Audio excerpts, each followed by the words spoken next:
Hello बच्चों, ये एक स्पीड एक्ट सीरीज़ है जो कि स्टार्ट हुई है। आज पार्ट 1 है इसका। हम बेसिक्स कॉन्सेप्ट इसके अंदर सीखेंगे, सिंप्लीफिकेशन के, अप्रोक्सीमेशन के, मिसिंग नंबर के एंड रॉन्ग नंबर के। बहुत से बच्चों के लिए बहुत आम चीज़ होगी, बट आधे से ज़्यादा बच्चों को बेसिक्स कॉन्सेप्ट ही नहीं पता, जिसकी वजह से उनके मार्क्स कट जाते हैं। उनको यही नहीं पता कि गलती कहाँ पे होती है। तो आज हम उस गलती को सुधारेंगे और बहुत से बच्चे इस चीज़ का बेनिफिट भी लेंगे। जिनको अगर टाइम लगता था 1 मिनट सॉल्व करने में क्वेश्चन, उनको 50 सेकंड लगेंगे। ठीक है, इससे आपकी स्पीड 50 गुना या 1-2 गुना बढ़ जाएगी। देखो, इस वीडियो के अंदर हम सबसे पहले शुरू करेंगे सिंप्लीफिकेशन। इसके अंदर हम इसके सारे के सारे बेसिक्स कॉन्सेप्ट क्लियर करेंगे। ठीक है, अभी पार्ट 1 है, धीरे धीरे इसके पार्ट 2, 3, 4 भी आएंगे, जिसके अंदर सारी चीज़ें होंगी। ठीक है, सारे के सारे मिक्स क्वेश्चंस भी होंगे, वो क्वेश्चंस भी होंगे जो एग्जाम में बार बार पूछे जाते हैं और हम उसमें टाइम अपना कैसे कम कर सकते हैं। तो देखो, अब हम स्टार्ट करते हैं बेसिक्स कॉन्सेप्ट से कि बच्चा सबसे ज़्यादा गलती कहाँ करता है। देखो, एग्जाम के अंदर अगर क्वेश्चन में लिखा है जैसे कि 24 डिवाइड बाय 4 डिवाइड बाय 2, इसका आंसर क्या होगा। ठीक है, बच्चा क्या करेगा, इसको यहाँ से काट देगा, 2 आ गया, 2 से इसको काट देगा, 12 आ गया, तो आंसर वो 12 लिख देगा, जो कि गलत है। क्यों? क्योंकि देखो, ये 24 लिखा है, डिवाइड का साइन है, मल्टीप्लाई लगा के रेसिप्रोकल होगा 1/4। सेम इसी चीज़ में भी ये होगा, मल्टीप्लाई लगा के रेसिप्रोकल होगा 1/2। ठीक है, अब ये कटेगा, 2 से काटोगे 12 आएगा, 4 से काटोगे 3 आएगा, तो इसका जो आंसर आएगा ना, वो 3 हमारा इसका राइट आंसर हो जाएगा। ठीक है, पहला कॉन्सेप्ट समझ गए। ऐसे और भी बहुत सारे कॉन्सेप्ट हैं। अब देखो, दूसरा कॉन्सेप्ट, इसमें क्या होगा, अगर कहीं पे क्वेश्चन पे लिखा होता है कि डिवाइड 48 बाय हाफ, मतलब हमको 48 को हाफ से डिवाइड करना है, तो क्या होगा इसका, बच्चे क्या करेंगे, 48 डिवाइड बाय हाफ। ठीक है, वो ये कर देंगे, हाफ मतलब 1/2 होता है, तो ये बच्चे क्या करेंगे, इसको इससे काट देंगे, कितना आ गया 24। तो 24 वाला आंसर आया इसका, क्या ये सही है? नहीं, ये गलत है। गलत कैसे? देखो, 48 लिखा है, डिवाइड का साइन है बेटा बीच में, मल्टीप्लाई का नहीं है जो आपने काट दिया। मल्टीप्लाई लगाओ, 2/1 करो। ठीक है, तो आंसर जो आएगा ना इसका, वो 96 हमारा राइट होगा। ठीक है, इस तरीके से कॉन्सेप्ट हम इसमें सीखते चलेंगे। अब देखो अगला, अगर कहीं पे लिखा है 40 डिवाइड बाय 1/10 मल्टीप्लाई बाय 2। ठीक है, अब क्या होगा, अब क्या होगा, अब तुम इसको यहाँ से काट दोगे कि सर इसको यहाँ से काट दो। ठीक है, एक ही चीज़ होनी नहीं, इसको हम क्या करेंगे, पहले इसको प्रॉपर बनाएंगे, मल्टीप्लाई 10/1 इंटू 2। ठीक है, अब ये सबकी मल्टीप्लाई होगी, 40 की 10 में होगी 400, 400 इंटू 2 800, तो सही आंसर हमारा इसका 800 आएगा। ठीक है, अब अगला देखो, अगला हमको क्या दिया हुआ है, एक सेकेंड, थोड़ी आपको डिस्टर्बेंस होगी, ठीक है। देखो, अगला कॉन्सेप्ट क्या बोलता है हमारा, कि अगर कहीं पे हमको दिया हो 40 डिवाइड बाय 1/10 ऑफ कितना है 2, अगर कहीं पे ये दिया हो, तो क्या जब भी इसका आंसर यही आएगा? नहीं, इस बार इसका आंसर बदल जाएगा। क्यों? क्योंकि ये ऑफ है। अगर कहीं पे ऑफ लगा हो तो सबसे पहले हम ऑफ को सॉल्व करते हैं, तो इसको हम ऐसे ही लिखेंगे। ठीक है, डिवाइड बाय 1/10 ऑफ 2, सबसे पहले इसको काटो, 5 आएगा। ठीक है, तो 40। ठीक है, अब हम इसके अंदर डिवाइड हो गया 1/5, मतलब 40 मल्टीप्लाई बाय 5/1। ठीक है, आंसर कितना आ गया, आंसर आ गया इसका 200। ठीक है, ये इसका आंसर आ गया। ठीक है, तो कभी भी देखना, मल्टीप्लाई लगाओ या ऑफ लगाओ, आंसर डिफरेंस आएगा। ठीक है, बहुत से बच्चों को ये चीज़ें ही क्लियर नहीं होती और वो यहीं पे अपने मार्क्स कटवा लेते हैं। ठीक है, बहुत छोटी छोटी चीज़ें हैं, लेकिन ध्यान रखने के लिए बहुत सारी चीज़ें होती हैं। ठीक है, अब जैसे कि देखो, अगर कहीं पे तुम्हें कॉन्सेप्ट में ये दिया हो कि 60 माइनस 50 प्लस 10, तो इसका आंसर क्या आएगा, बताओगे? सिंपल सी बात है, इसका आंसर कोई भी दे देगा, इसका आंसर आ गया 20। ठीक है, सही है, हर कोई कर देगा, लेकिन ज़रा इसका आंसर बताना। अगर कहीं पे ये लिखा है, ऊपर बार है, अब बताओ, अब क्या इसका आंसर भी 20 आएगा? नहीं, बार का मतलब है हमें सबसे पहले बार को ही सोल्व करना है। अगर कहीं बार है तो 60 माइनस 50 और 10 60, तो आंसर आएगा इसका 0। इस बार आंसर इसका बदल गया। ठीक है, अब आप क्या हो गए, ये ऊपर हम इसको प्लस कर देते तो तब भी तो आंसर यही आता। नहीं, ये जो 10 है ना, हमने इसमें प्लस किया 60 में, 70 माइनस 50, तब जाके 20 आया है, क्योंकि ये माइनस का 50 है। ऐसे ही प्लस नहीं कर सकते आप इसको। ठीक है, ये जो प्लस माइनस जो ये साइन होते हैं, ये छोटी छोटी चीज़ें ना एग्जाम में बहुत बड़ी गलती करवाती है। हम सोच के तो आते हैं अच्छा को पेपर हुआ है, लेकिन मार्क्स ना कट गए, ये किसी को नहीं पता होता कि ये गलत कैसे हो गया, कहाँ पे कॉन्सेप्ट है। और ये बहुत सी जगह ना आपको ठीक है, थोड़ी सी डिस्टर्बेंस रहेगी क्योंकि काम चल रहा है मेरा। ठीक है, बहुत सी जगह पे ऐसा होगा कि ये जो चीज़ें ना ये आपको पेड क्लास में दिखाई जाएगी, पेड क्लास में पढ़ाई जाएगी। ठीक है, बट मैं आपको ये सारी चीज़ें यहीं पे क्लियर कर दूंगा ताकि आपको आगे कोई दिक्कत ना हो। अब अगला कॉन्सेप्ट देखो, अगला कॉन्सेप्ट क्या है, स्क्वायर का देखते हैं। अगर कहीं पे 15 का स्क्वायर लिखा है तो इसका आंसर क्या होगा? अब बहुत से बच्चे बोल देंगे इसका आंसर हो जाएगा 225 प्लस का। नहीं, गलत है, ये माइनस अलग लगा हुआ है। ठीक है, ये पूरा इस तरीके से नहीं है कि आप इसमें वो चीज़ करो। ठीक है, तो इसका जो आंसर हो गया गलत, तो इसका जो सही आंसर है ना वो आएगा -225। ठीक है, अब चलो एक चीज़ हो, अगर मैंने लिखा होता -15 का स्क्वायर तब इसका आंसर होता प्लस का 225। अब ये क्यों आया? बहुत से बच्चे ये सोचते हैं कि माइनस है प्लस में कैसे हो गया। जब भी पावर आपकी इवन में हो और किसी भी नंबर का स्क्वायर करना हो तो आप वैल्यू आपकी प्लस में आएगी। क्यों? क्योंकि देखो, अगर मैं -15 का स्क्वायर मतलब -15 सॉरी स्क्वायर नहीं है ये, कि मल्टीप्लाई -15 में करूँगा तो ये जो दोनों साइन है माइनस माइनस क्या होता है? प्लस हो जाएगा। तो ये जो प्लस का साइन है और फिर इन दोनों की मल्टीप्लाई करूँगा तो 225 आएगा। इस तरीके से हमारा ये माइनस प्लस चलता है। अगर ये 3 साइन होते, अगर क्यूब होता minus multiply by minus multiply by minus, अब minus minus plus, plus minus minus, तो ये सारी चीज़ें होती है जो हमें ध्यान रखने वाली होती है। ठीक है, अब इसमें हम अगला देखते हैं, अगला कॉन्सेप्ट। अगला कॉन्सेप्ट हमको क्या बोलता है? अगले कॉन्सेप्ट के अंदर अगर देखो किसी भी वैल्यू, मान लो 700 लिखा है, उसको अगर हमें 0 से अगर डिवाइड करना होगा तो आप कर सकते हो? नहीं। बहुत से बच्चे बोलेंगे CND नॉट डिफाइन, बट हम इसको सीधा बोलते हैं नॉट डिफाइन। हम इसको डिफाइन नहीं कर सकते। ठीक है, लेकिन अगर इसकी जगह उल्टा लिखा हो 0/700 हो तो इसको भी क्या हम नॉट डिफाइन बोलेंगे, CND बोलेंगे? नहीं, इसकी जो वैल्यू आएगी वो 0 आएगी। ठीक है, अब इसकी जगह एक और चीज़ देखो। ठीक है, ये तो आपने सीख लिया। अब बहुत सी जगह जो क्वेश्चन आते हैं ना एग्जाम में वो इस पैटर्न पे भी आता है। अगर ऊपर 700 लिखा हो और नीचे 0 फैक्टोरियल दिया हो तो इसका आंसर आएगा क्या? हुँ? और इस क्वेश्चन को बहुत से बच्चे कर ही नहीं पाएंगे, उनको पता ही नहीं कि ये चीज़ क्या होती है, कि ऐसा भी कुछ आता है। ठीक है, अगर कहीं पे ये चीज़ दी हो तो एक चीज़ हमेशा ध्यान रखो कि ये जो 0 फैक्टोरियल है ये 1 होता है। ये 1 क्यों होता है, कैसे होता है, किस लिए होता है, ये मैं आगे की वीडियो में आपको बताऊंगा। एक एक चीज़ें मैं आपको बताऊंगा। सिर्फ अभी इतना ध्यान रखो कि 0 फैक्टोरियल 1 होता है और 1 से किसी भी नंबर को डिवाइड करोगे तो वो खुद का ही नंबर आएगा।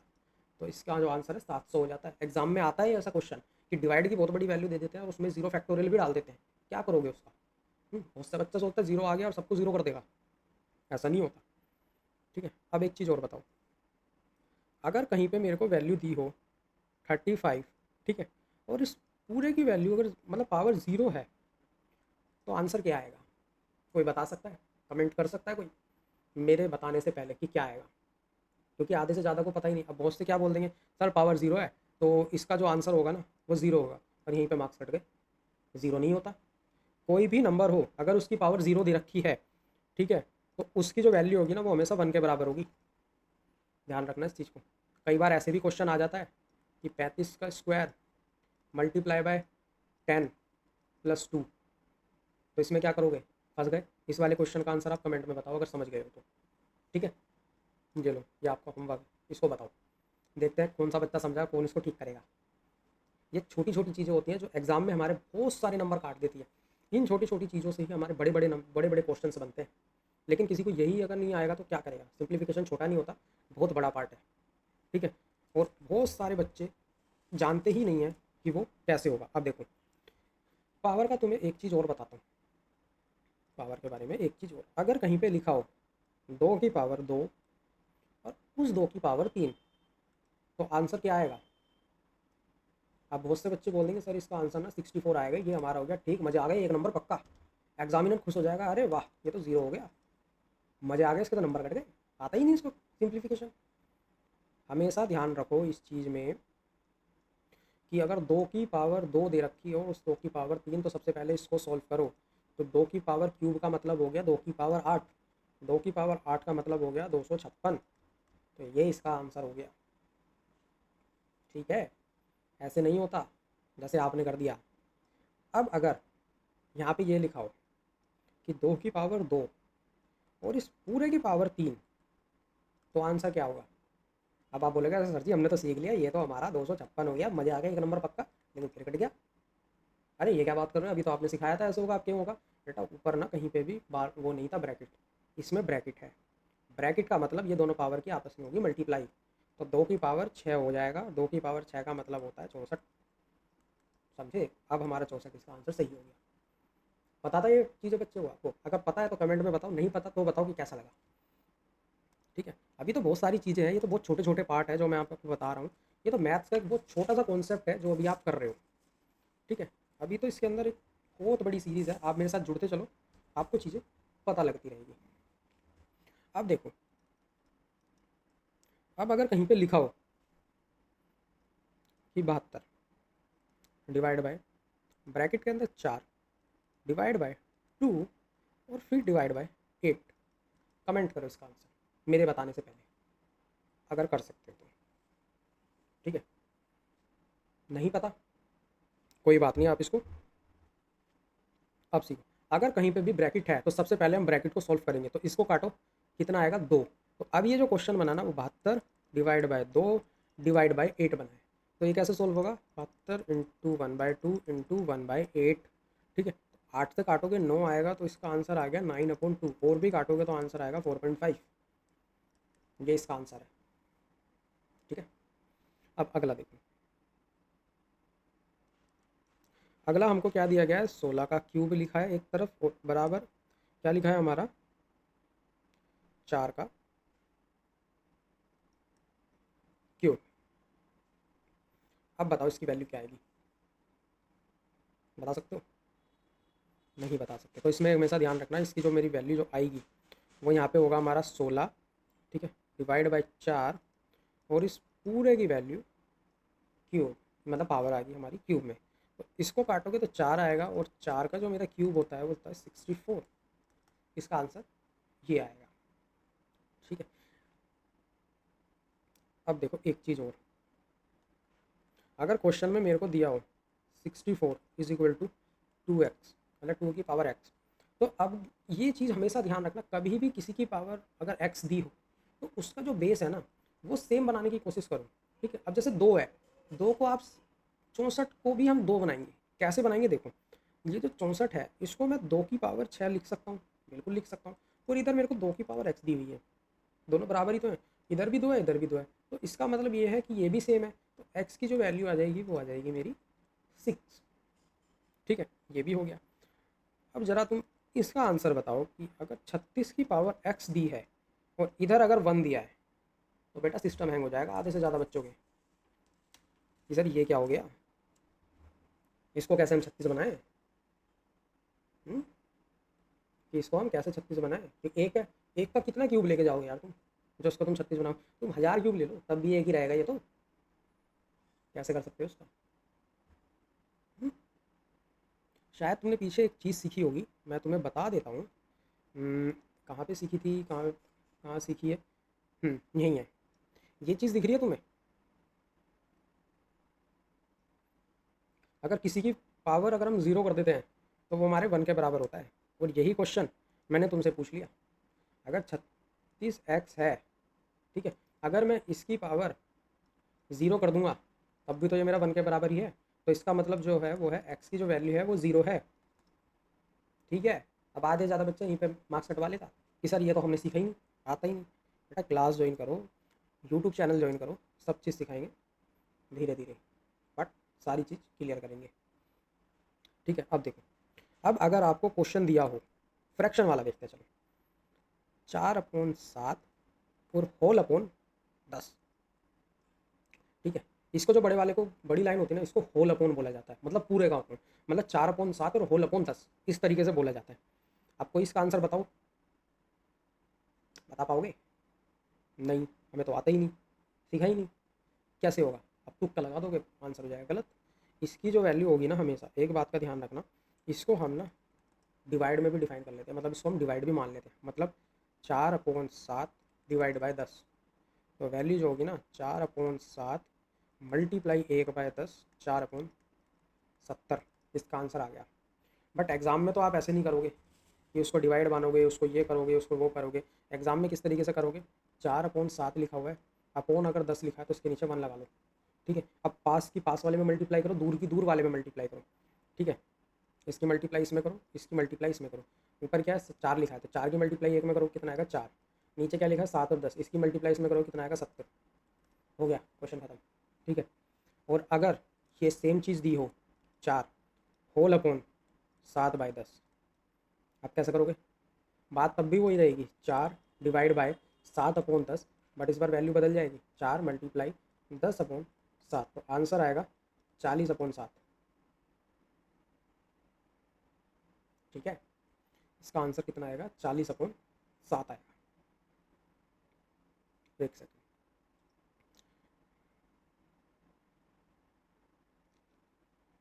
मतलब आपको दिख तो रहा है ना, मैं ये चेक कर रहा हूँ कहीं मेरे फ़ोटो के पीछे आपका मतलब वैल्यू ना चली गई। ठीक है, कोई बात नहीं, सब ठीक है। अब इसको कैसे करोगे? ठीक है, हमेशा ध्यान रखना कभी भी किसी वैल्यू के नीचे 1 लगाना हो ना, या फिर उसको अपॉन में बनाना हो तो नीचे 1 लगाओ, हमेशा कभी ऊपर लगा दो, ऐसा नहीं होता मैथ में। ठीक है, अपॉन 7/10। अब क्या करो, पास की पास वाले में मल्टीप्लाई करो, दूर की दूर वाले में करो, कितना आ गया 40/7, आंसर आ गया। है ना बढ़िया?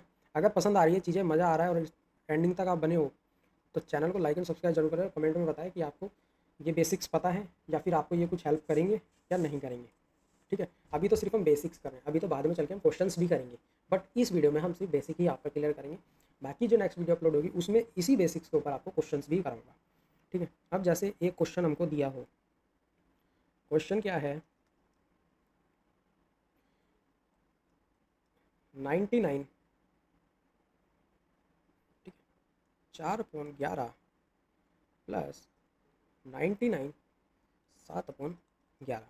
अब इसमें ये मैं सोच रहा हूँ मैं कोई ट्रिक बताऊंगा, ये ट्रिक नहीं है, बस आपको ये चीज़ समझा रहा हूँ कि अगर कोई वैल्यू B/C के फॉर्म में है तो इसका मतलब होता है A + B/C। ठीक है, तो हम इसको लिख सकते हैं, जो मेरी वैल्यू है 99 + 4/11 प्लस 99 + 7/11। ठीक है, अब ये इधर आ गया 99 + 99। ओहो, एक तो इन्होंने इतना शोर बचाते हैं, बोलना पड़ेगा अगली वीडियो में कम बचाए भाई, बहुत डिस्टर्बेंस होता है। ठीक है, 198 हो गया, प्लस 4/11 प्लस 7/11। अरे बस कर दे भाई यार, कितना मारेगा? 198 प्लस कितना आ गया ये 7/4 11/11, इसको काटोगे 1 आ जाएगा, तो ये 199 हमारा इसका आंसर हो गया। बेसिकली इस क्वेश्चन में ना मेरे को आपको ये समझाना था कि कभी भी कोई ऐसी वैल्यू दी हो तो हम उसको प्लस में डाल देते हैं।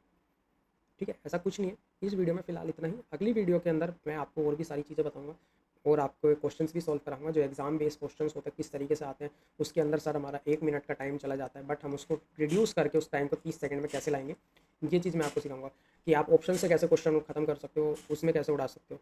फिलहाल मैं ये वीडियो यहीं खत्म करता हूँ क्योंकि ये बहुत शोर मचा रहे हैं, ये ऊपर वाले स्टूडियो में मेरा काम चल रहा है तो इस वजह से। ठीक है, नहीं तो ये और भी बचाएंगे। ठीक है, और अगर मेरी पढ़ाई हुआ पसंद आए तो लाइक एंड सब्सक्राइब जरूर करें।